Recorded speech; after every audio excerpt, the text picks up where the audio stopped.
Sziasztok! Én Coca-Cola 01 vagyok, és ebben a videóban azt fogom megmutatni, hogy hogyan töltsétek le azt a videófelvevőt, ami nekem is. Most ezt bemutatom. Először is Google-ből beírjátok, hogy videófelvevő. Oké.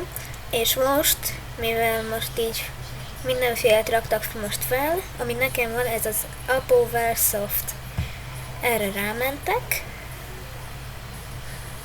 és itt van ilyen bemutató, de ha erre rákattintotok, akkor egyből letölti. Ugye én ezt már most nem fogom letölteni, mert ez már nekem megvan. Hopp, ezt elfelejtettem megnyomni, na mindegy. És akkor kibontogatjátok, futtatjátok, és ide kikerül az asztalra.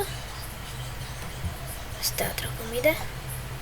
Nem kell az nekem. Oké, megnyitjátok, és már csak tapasztalnatok kell. Én Coca-Cola voltam. Sziasztok!